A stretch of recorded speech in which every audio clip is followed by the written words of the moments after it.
হযরত আলী শেরে খোদা মুশকিলে কোশা হায়দারে কাররার রাদিয়াল্লাহু তাআলা আনহু বলেন, আমি বিবির সঙ্গে আলোচনা করলাম রাত্রিতে, সকাল হলো, আমি এবার কাজের সন্ধানে বেরিয়ে গেলাম। মদিনার অনেক জায়গাতে আমি চলতে আরম্ভ করলাম, যেই সমস্ত জায়গাগুলো কাজ পাওয়া যায় আমি সেই সমস্ত জায়গাগুলো আমি চলে গেলাম। যাওয়ার পর সবাই একই কথা বলে, আমাদের এখানে আজকে লেবার লাগবে না গো, আমাদের এখানে লেবার গুলো আছে, আজ আমাদের এখানে লেবারের কোনো প্রয়োজন নাই। এইভাবে বহু জায়গা আমি কাজের সন্ধানে চলে গেলাম, কোথায় আমি কাজ খুঁজে খুঁজে খুঁজে খুঁজে আমি কোথায় কাজ পেলাম না গো। হযরত আলী মন খারাপ করতেছেন, আমি 2 দিন ধরে কাজের সন্ধান পেলাম না, বাড়িতে খাবারের ব্যবস্থা করতে পারিনি। এমন সময় আলী বলেন, আমি আজকে 3য় দিন চলতেছে, আজও কোনো খাবারের ব্যবস্থা করতে পারলাম না, আজও কাজকর্মর কোনো ব্যবস্থা করতে পারলাম না। এমন সময়তে মুসলমান হযরত আলী এবার বাড়ির দিকে চলতে আরম্ভ করলেন। বাড়ির দিকে যাওয়ার পর গেটে ঠক করে আওয়াজটা দিয়ে দিলেন। জান্নাতের রানী ফাতেমাতুজ জোহরা বলেন, আমি গেটের শব্দটা শুনতে যখন পেয়ে গেলাম, আমি গেটের আওয়াজটা যখন শুনতে পেলাম, তখন আমি সঙ্গে সঙ্গে আমি তখন গেটটা দরওয়াজাটা খুলে দিলাম। দরওয়াজাটা যখন খুলে দিলাম তখন আমি দেখতে পেলাম আমার স্বামী গেটের সম্মুখে দাঁড়িয়ে আছে। হযরত আলীকে দেখার সঙ্গে সঙ্গে সালাম দিয়ে দিলেন। জান্নাতের রানী ফাতেমাতুজ জোহরা বলেন, আমি নিজের স্বামীকে দেখার সঙ্গে সঙ্গে সালামটা দিলাম, আমার স্বামী সালামের উত্তরটা দিলেন। বাড়ির ভিতরে প্রবেশ করতে বললাম, বাড়ির ভিতরে চলে আসলেন। আসার পর বলতেছ, ফাতেমাতুজ জোহরা আজকে কোনো কাজের খবর পাইনি গো, আজকে কোনো জায়গাতে কাজ খুঁজে খুঁজে পাইনি গো, তাই আজকে খালি হাতে ফিরে চলে এসেছি। 2 দিন যেইভাবে এসেছিলাম আজকেও সেইভাবে খালি হাতে চলে এসেছি, আজকেও কোনো খাবারের ব্যবস্থা করতে পারিনি। ও ফাতেমা, আজকেও যখন খাবারের ব্যবস্থা করতে পারিনি, এই ছোট্ট ছোট্ট বাচ্চারা আর কতদিন অনাহারে থাকবে? তো এক কাজ করো, তোমার বাড়িতে যদি কোনো জিনিস থাকে তো কোনো জিনিসটা দিয়ে দাও, আমি ওটাকে বাজারে বিক্রয় করার পর আমি ওই টাকা দিয়ে কিছু খাবারের ব্যবস্থা করব। বেরাদার, এমন সময়তে হযরত আলী বলেন, ফাতেমা বাড়িতে কোনো জিনিস নাই, কোনো জিনিস যদি থাকে তো ওই জিনিসটা বাজারে বিক্রয় করব। জান্নাতের রানী ফাতেমাতুজ জোহরা বলেন, আমি স্বামীর কথা মোতাবেক ঘরে প্রবেশ করলাম। ঘরের ভিতরে যাওয়ার পর একটা আমার মালা ছিল, একটা কোহিনূর পাথরের একটা মালা ছিল। ওই মালাটা আমি বের করে আনলাম, আমার স্বামীর হাতে মালাটাকে আমি তুলে দিলাম। বেরাদার, মালাটাকে তুলে দিলাম আর বললাম কি, এই মালাটা বাজারে বিক্রয় করে দেন। মালাটা যদি বাড়তে না থাকে তাও চলবে, কিন্তু বাজারে বিক্রয় করে দিয়ে কিছু খাবার কিনে আনে। এমন সময়তে হযরত আলী বলেন, আমি মালাটা হাতে ধরে নিলাম। ধরার পর মালাটা দেখলাম অত্যন্ত সুন্দর। এরকম মালা বাজারে খরিদ করে পাওয়া যাবে না, এরকম মালা দ্বিতীয় মালা কিনতে পাওয়া যাবে না। কারণটা হলো মা খাদিজাতুল কুবরা রাদিয়াল্লাহু তাআলা আনহা ছোট্ট মেয়ের জন্য সুন্দর পাথর দিয়ে সুন্দরভাবে মালা তৈরি করা হয়েছিল। সবচাইতে উন্নত মানের দামি পাথর, কোহিনূর পাথর দিয়ে মালা তৈরি করা হয়েছিল। সেই জামানাতে মা খাদিজাতুল কুবরা বলেন, ইয়া রাসূলুল্লাহ, ইয়া হাবিবাল্লাহ, আমার 2-3 মেয়ের বিবাহতে আমি ছিলাম। এই ছোট্ট মেয়ের বিবাহতে হয়তো আমি হায়াতে দুনিয়াতে থাকবো না, আমার যদি মওত হয়ে যায়, ইয়া রাসূলুল্লাহ, ইয়া হাবিবাল্লাহ, হুজুর গো, এই মালাটা আপনার ছোট ছোট্ট মেয়ের বিবাহ যেদিনকে হবে আপনি নিজে হাতে মালাটা গলায় পরিধান করিয়ে দিবেন। এমন সময়তে হযরত আলী বলেন, ও জান্নাত রানী ফাতেমাতুজ জোহরা, এই মালাটা তোমার মা কতই শখ করে তোমাকে দিয়েছিল, তোমাকে উপহার দিয়েছিল। দুনিয়া থেকে তোমার মা জননী চলে গেছে, কিন্তু তোমার কাছে যদি মালাটা থাকে তাইলে তোমার মার কথাটা মনে পড়বে। ফাতেমা, এই মালাটা বাজারে বিক্রয় করা হবে না, মালাটা থাকলে তোমার চোখের সম্মুখে দেখতে পাবে আর তোমার মায়ের কথা মনে পড়বে।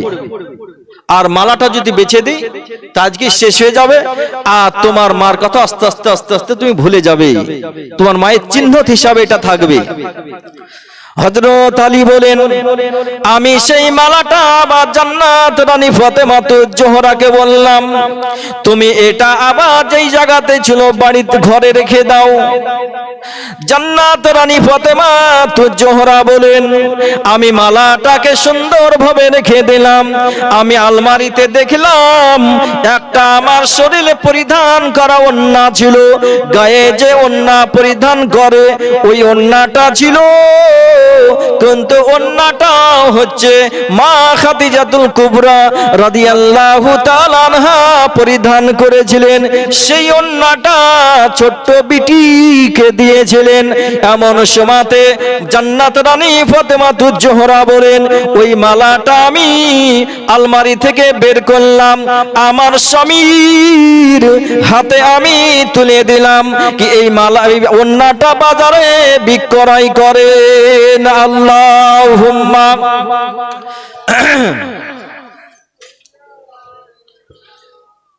মাওলানা মুহাম্মাদ। আমার মন ভালো না, আমার দিল ভালো না, কতদিন হলো নবীর রওজা দেখি না। জোরে বলো সুবহানাল্লাহ। আমরা নবীর এখনো রওজা দেখিনি, মোবাইলে দেখেছি, ডাইরেক্ট দেখিনি এখনো। তাই কবি বলেন, আমার মন ভালো না, আমার দিল ভালো না, কতদিন হলো নবীর রওজা দেখি না, নবীর রওজা দেখি না, নবীর রওজা দেখি না, মোদের মন যে মানে না, কতদিন হলো নবীর রওজা দেখি না। দুই কানে শুনেছি নবীজির কথা, দুই কানে শুনেছি নবীজির কথা, দু চোখে দেখিনি মনে যে ব্যথা। দুই কানে আমরা নবীর কথা শুনেছি কিন্তু এখনো চোখে দেখিনি, তাই মনে ব্যথা। তাই কবি বলেন, দুই কানে শুনেছি নবীজির কথা, দু চোখে দেখিনি মনে যে ব্যথা, মনে যে ব্যথা। কবে মদিনার মাটি, কবে মদিনার মাটি গায়ে মাখবো জানি না, কতদিন হলো নবীর রওজা দেখি না। আমার মন ভালো না, আমার দিল ভালো না, কতদিন হলো নবীর রওজা দেখি না, নবীর রওজা দেখি না, মোদের মন যে মানে না, কতদিন হলো নবীর রওজা দেখি না। জোরে বলো সুবহানাল্লাহ। আর মদিনার চারিদিকে, আর মদিনার চারিদিকে নূরেরই হাওয়া, সেই হাওয়ার পরশ পাবো মনেরই চাওয়া, সেই হাওয়ার পরশ পাবো মনেরই চাওয়া আর জালি মুবারকে আর জালি মুবারকে চুমো খেতে মন যে মানে না কতদিন হলো নবীর রওজা দেখি না আমার মন ভালো না আমার দিল ভালো না কতদিন হলো নবীর রওজা দেখি না নবীর রওজা দেখি না এমন সময়তে হযরত আলী বলেন আমি ওন্নাটা হাতে ধরে নিলাম এই ওন্নাটা হাতে ধরার পর মুসলমান হযরত আলী বলেন আমি চিন্তা ভাবনা করতেছি এই ওন্নাটা বাজারে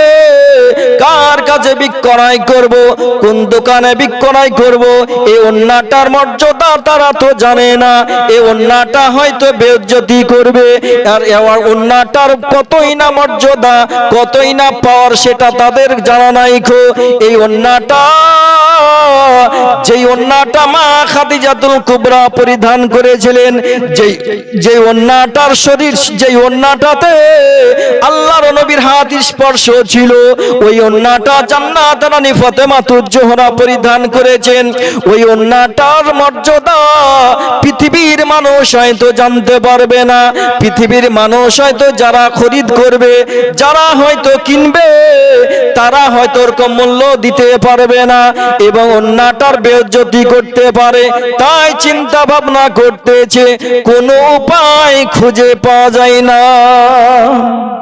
বেরাদার হযরত আলী বলেন বাজারে যদি বিক্রয় না করি তাহলে তো হবে না বিক্রয় তো করতে হবে আমাকে তাই এমন সময়তে হযরত আলী বলেন আমি ওন্নাটা ধরার পর আমি ওন্নাটাকে ভাঁজ করা ছিল ওই ওন্নাটা যেভাবে কাপড় নতুন পোশাক পরিধান নতুন পোশাক ভাঁজ করা থাকে ওইভাবে ওন্নাটা ভাঁজ করা ছিল একটা ঝোলার ভিতরে ভরে দেওয়ার পর হযরত আলী বলেন কি আমি ওই ওন্নাটা আমি সিনার সঙ্গে জড়িয়ে ধরে নিলাম কেননা ওন্নাটা কোনো সাধারণ দোকানের ওন্না নয় যেই ওন্নাটার মর্যাদা আমার নবী মুস্তাফার হাত স্পর্শ করেছিল যেই ওন্নাটা মা খাদিজাতুল কুবরা পরিধান করেছিল ওই ওন্নাটার পাওয়ার হচ্ছে আলাদা ওই ওন্নাটার মর্যাদা হচ্ছে আলাদা তাই হযরত আলী বলেন আল্লাহর পবিত্র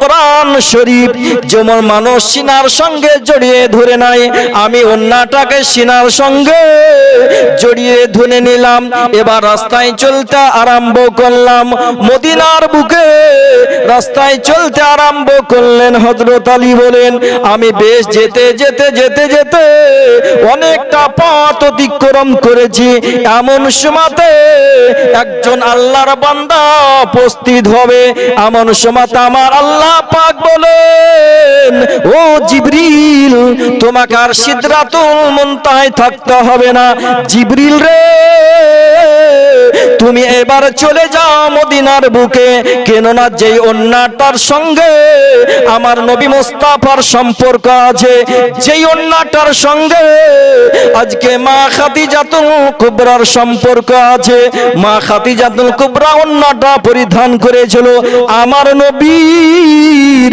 হাতটা শরীরটা স্পর্শ করেছে ওন্নাতে আর ওই ওন্নাটা জান্নাত রানী ফাতেমাতুজ জোহরা আজকে ওন্নাটা পরিধান করেছে কোন বেধর্মিক যদি ওন্নাটা খরিদ করে নয় তাহলে বেইজ্জতি হয়ে যাবে বেরাদার এমন সময়তে আল্লাহ পাক বলেন জিবরিল ওই ওন্নাটা যেভাবে ধরতে হবে তোমাকে মদিনার কোন ইহুদি যদি কিনা নেয় খরিদ করে তাহলে ওন্নার মর্যাদা জানবে না বেইজ্জতি করবে তারপরে কোন মদিনার বেধর্মিক যদি কিনে অন্য জায়গার যদি বেধর্মিক কিনা নেয় তাহলে তার সম্মান ওরা জানে না খুব বেইজ্জতি হবে তো জিবরিল ওন্নাটা খরিদ করতে হবে ওন্নাটা কিনতে হবে বেরাদার এমন সময়তে আল্লাহ পাক রব্বুল আলামিন জিবরিলকে বললেন জিবরিল তুমি এবার মদিনার বুকে চলে যাও।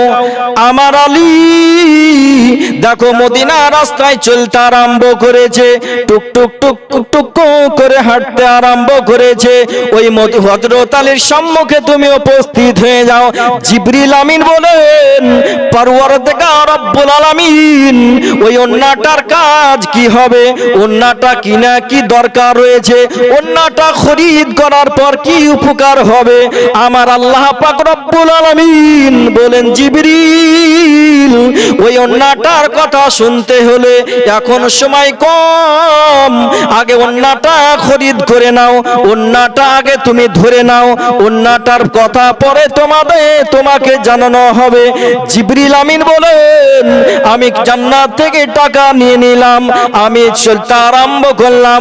সেকেন্ডের ভিতরে জিবরিল আমিন বলেন, আমি হযরত আলীর সম্মুখে উপস্থিত হলাম। সম্মুখে উপস্থিত হবে, আসসালামু আলাইকুম। ওয়ালাইকুম আসসালাম। আমি একজন আরবি। জিবরিল আমিন মানুষের লেবাসে আসার পর ফেরেশতার লেবাসে নয়, আসার পর বলছে, আমি আপনার কাছে ওন্না আছে তো ওন্নাটা আমি কিনতে চাই। হযরত আলী বলছেন, আমার কাছে ওন্না আছে ঝোলার ভিতরে। এই মানুষটা কিভাবে জানতে বলে আমি বাজারে বিক্রয় করতে নিয়ে যাচ্ছি? আশ্চর্য ব্যাপার। তো আপনি কিভাবে জানতে পারলেন? তো অত ইতিহাস নয়, আপনি ওন্নাটা তো বাজারে বিক্রয় করার জন্য নিয়ে যাচ্ছেন, তো ওন্নাটা আমি কেনার জন্য এসেছি, আমার কাছে আপনি বিক্রয় করে দেন। হযরত আলী বলেন, আপনি যখন ওন্নাটা খরিদ করতে এসেছেন তো ওন্নাটার দাম কত দিবেন? আল্লাহর ফেরেশতা জিবরিল বলেন, ও আলী, আমি ওন্নাটার দাম তোমাকে 300 টাকা দিব। জিবরিল আমিন বলেন, 300 টাকা দিব। 300 টাকাতে জিবরিল আমিন হযরত আলীকে দিয়ে দিলেন, আর হযরত আলী টাকা নিয়ে নিলেন, ওন্নাটা জিবরিল আমিন ধরে নিলেন। জিবরিল ফেরেশতা বলেন, আমি ওন্নাটা নিয়ে রব্বুল আলামিনের দরবারে উপস্থিত হলাম। আমার আল্লাহ পাক রব্বুল আলামিন বলেন, জিবরিল ওন্নাটাকে ভালোভাবে আলমারিতে রেখে দাও, জান্নাতের ভিতরে আলমারিতে রেখে দাও। জিবরিল আমিন বলেন, রব্বুল আলামিনের হুকুম মোতাবেক আমি ওন্নাটাকে জান্নাতের ভিতরে আলমারির ভিতরে রেখে দিলাম।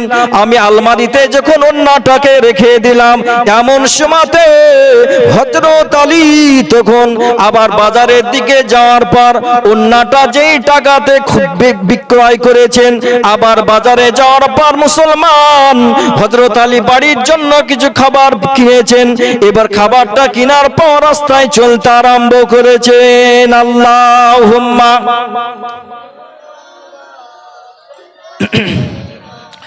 মাওলানা মুহাম্মদ সাল্লাল্লাহু তাআলা আলাইহি ওয়াসাল্লাম। হযরত আলী বলেন, আমি ওন্নাটা কখন হযরত বাজারে তো বিক্রয় করলাম, আমি কিছু খাবার কিনলাম এবং টাকা পয়সা আরো আছে, আমি ঝোলা পকেটে রেখে দিলাম। এবার বাড়ির দিকে চলতে আরম্ভ করলাম। বাড়ির দিকে যাওয়ার পর আমি আবার রাস্তায় যেতে আছি, একজন মিসকিন আসার পর আমার সম্মুখে উপস্থিত হলো। আমার আল্লাহ পাক রব্বুল আলামিন বলেন, জিবরিল তোমাকে আর সিদরাতুল মুনতাহায় নাই, তুমি এবারে চলে যাও। জিবরিল তুমি হযরত আলীর সম্মুখে উপস্থিত হয়ে যাও, তারা 3 দিনকার ভোকা রয়েছে, তুমি জিবরিল আমিন তুমি চলে যাও। হযরত আলীর সম্মুখে আসার পর উপস্থিত হয়ে যায়। হযরত আলীকে আসার পর বলেন, আসসালামু আলাইকুম। ওয়ালাইকুম আসসালাম যখন উত্তরটা হয়ে যায়, জিবরিল আমিন যখন সালাম দিলেন, হযরত আলী সালামের উত্তরটা দিয়ে দিলেন। ও মুসলমান, এমন সময়তে আলী বলেন, আমার সম্মুখে মিসকিন আসার পর আমাকে প্রশ্ন করলো, আপনার কাছে যা খাবারগুলো আছে এই খাবারগুলো আমাকে আল্লাহর রাস্তায় দান করে দেন। আল্লাহর রাস্তায় খাবারগুলোকে দান করে দেন, আমি 7 দিনকার ভোকা। হযরত আলী বলছেন, আমরা তো সামান্য 3 দিন, আর 7 দিনকার যখন ভোকা, তো আমি এই মিসকিনকে দান করে দিই। আল্লাহর ফেরেশতা জিবরিল আমিন মানুষী লেবাসে আসার পর বলতেছেন, আলী তোমার পকেটে যে টাকাগুলো আছে তুমি আল্লাহর রাস্তায় টাকাগুলোকে দান করে দাও। হযরত আলী বলেন আল্লাহর রাস্তায় যখন বলেছেন আমি আর কোনো দিকে চিন্তা ভাবনা না করে আমি আল্লাহর রাস্তায় আমি টাকাগুলোকে দান করে দিলাম। ও মুসলমান, তিনারা কতই ধার্মিক ছিলেন। আর পৃথিবীর বুকে আমার আল্লাহ পাক 12 পারার ভিতরে বলেছেন যে শয়তান মানুষকে খারাপ দিকে নিয়ে যাওয়ার চেষ্টা করে। তো বেরাদার যে কথা বলছিলাম, এমন সময়তে হযরত আলীর সম্মুখে একজন মিসকিন দাঁড়িয়ে গেছে। খাবার যা ছিল সব দান করে দিলেন, টাকা পয়সা সব দান করে দিলেন। হযরত আলী বলেন আমি খালি হাতে বাড়ির দিকে রওনা হয়ে গেলাম। বাড়ির গেটের সম্মুখে যাওয়ার পর আমি তখন দরওয়াজাটা আওয়াজ দিলাম, দরওয়াজাটা মা ফাতেমা তুজ-জোহরা খুলে দিলেন। এমন সময়তে হযরত আলী বলেন আমার বিবি তখন সালাম আমাকে দিয়ে দিলেন। আর সালামের উত্তরটা আমি হযরত আলী দিলাম। এই সালামের উত্তরটা দেওয়ার পর আমি ঘরের ভিতরে যখন প্রবেশ করলাম, ওই ঘরের ভিতরে প্রবেশ করার পর আমি সব একের পর এক ইতিহাসগুলো বলতে আরম্ভ করলাম যে এইভাবে ঘটনাটা ঘটেছে। আমি বাজারে বিক্রয় করা আল্লাহুম্মা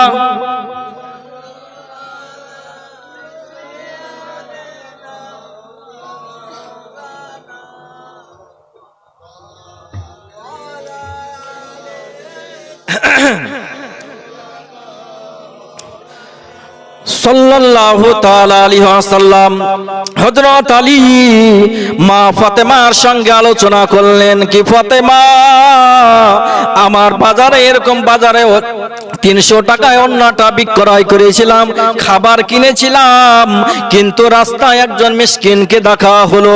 আল্লাহ রাস্তায় ওই 7 দিনকার ভোকা ছিল, আমি তাই সব মালকে দান করে দিয়েছি এবং টাকা পয়সা সবই আল্লাহ রাস্তায় চেয়েছিল। আমি সেই মিসকিনকে পেয়েছিলাম, তাই মিসকিনকে আমি আল্লাহ রাস্তায় দান করে দিয়েছি। জান্নাত রানী ফাতেমা তুজ-জোহরা বলেন ও আমার স্বামী জান, আপনার কথা আপনার ব্যবহারে আমি অত্যন্ত খুশি হয়েছি। আপনার কর্মতে আমি খুশি। এখনকার বর্তমান সময় মা বোন যেতে হতো তাহলে স্বামীর উপরে সন্তুষ্ট হতো না। আমরা খেতে পাচ্ছি না, আর কে কদিনকার ভোকা তাকে দিলে কি করে হবে? আমার নিজের বাচ্চাকে দেখতে হবে।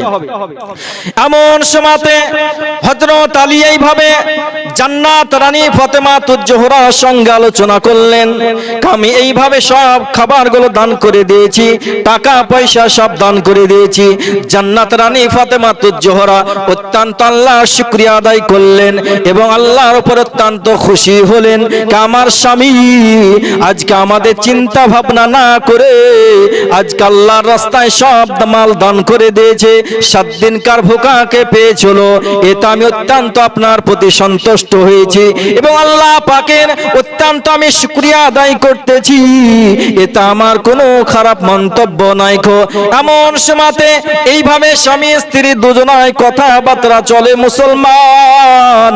এমন সময়তে জান্নাত রানী ফাতেমা তুজ-জোহরা বলেন এমন সময়তে ঘরের ভিতরে যখন প্রবেশ করলাম তো আমি দেখলাম আপেল একটা ধামাতে একটা চাঙারিতে হয়তো আপেল দেখতে পেলাম, অপরটাতে বিভিন্ন খাবারের ফল ফকারি খাবার দেখতে পেলাম। এমন সময়তে আমার স্বামীকে আসার পর খবরটা দিলাম, কেউ আমার মাথার তাজ আপনি হচ্ছেন এই কথা যে বললেন, কিন্তু আবার দেখছি ঘরের ভিতরে খাবার রয়েছে। এমন সময়তে হযরত আলী বলেন এই খাবার হয়তো আমার ব্যবহারে আল্লাহ পাক সন্তুষ্ট হয়েছে, এই কারণে আমার আল্লাহ পাক হয়তো ফেরেশতার মাধ্যম দিয়ে কোনো খাবারের ব্যবস্থা করে দিয়েছে। আমার আল্লাহ পাক জিবরাইলের মারফত দিয়ে জান্নাতি আপেল, জান্নাতি আঙ্গুর, এরকম ফল, বিভিন্ন ফল, জান্নাতি খাবারের ব্যবস্থা করে দিয়ে করেছিলেন কি হযরত আলীকে সেটা পরীক্ষা করেছিলেন। আল্লাহ পাক পরীক্ষা করলেন, হযরত আলী পরীক্ষায় পাশ করলেন। তাই আল্লাহ পাক বলেন জিবরিল জান্নাতি খাবার নিয়ে যাওয়ার পর ফাতেমার বাড়িতে উপস্থিত করে দাও। মুআজ্জাজ সামিনে কিরাম এমন সময়তে তিনারা স্বামী স্ত্রী এবং ইমাম হাসান হুসাইনকে ডাকার পর ওই খাবারগুলো খেতে আরম্ভ করলেন। যেই ওন্নাটার কথা বলছিলাম কি ওন্নাটা জিবরিল আমিন রব্বুল আলামিনের আদেশ মোতাবেক খরিদ করেছিলেন। জান্নাতের ভিতরে আলমারিতে রেখে দিয়েছেন সুন্দরভাবে। আমার আল্লাহ পাকের সম্মুখে জিবরিল আমিন বলেন, জিবরিল আমিন বলতেছেন রব্বুল আলামিন এই ওন্নাটা তো খরিদ করে আনলাম, হযরত আলীর কাছ থেকে কিনে আনলাম, কিন্তু ওন্নাটার কাজ কি? ওন্নাটার কাজ কি হবে এটা তো একটু জানতে চাই। আপনার আদেশ মোতাবেক পালন করেছি, কিন্তু ওন্নাটার বিষয়ে একটু জানতে চাই। জিবরিল আমিন এই কথা যখন রব্বুল আলামিনের সম্মুখে বললেন, জানতে চাইলেন ওন্নাটার কাজকর্ম কি হবে। আল্লাহ পাক রব্বুল আলামিন বলেন জিবরিল এই ওন্নাটার কাজ হবে কাল মাহশার ময়দান, কঠিন বিচারের দিন, যখন আজকে সমস্ত আমার বান্দা বান্দি হাসরের ময়দানে উপস্থিত হয়ে যাবে, সবাই নাফসি নাফসি করতে থাকবে। এই মাথার সূর্যের তাপ 12টা মুখ হবে, মাথার এক হাত উপরে থাকবে। যারা পাপী বান্দা হবে, আমার পাপী বান্দি হবে, তাদের মগজ গলে মোমের মতন গলে গলে গলে গলে আজকে জমিনে পড়তে থাকবে। কিন্তু আমার 5 পাঞ্জাবতনকে আহলে বায়াতের সঙ্গে যারা মহব্বত করবে, আমার 5 পাঞ্জাবতনের সঙ্গে যারা মহব্বত করবে, নবীর সঙ্গে মহব্বত করবে, হযরত আলী ফাতেমাতুজ জোহরার সঙ্গে ইমাম হাসান হুসাইন, এই আহলে বায়াত 5 পাঞ্জাবতনের সঙ্গে যারা মহব্বত করবে, এই ওন্নাটা শামিয়ানার মতন তিরপালের মতন 4 জন ফেরেশতার মাধ্যম দিয়ে ওন্নাটা হাসরের ময়দানে টাঙিয়ে দেওয়া হবে। ওই ওন্নার তলায় যারা থাকবে, যারা 5 পাঞ্জাবতনকে মহব্বত করবে, তারা ওই ওন্নার তলায় থাকবে, তাদের কোনো কষ্ট হবে না,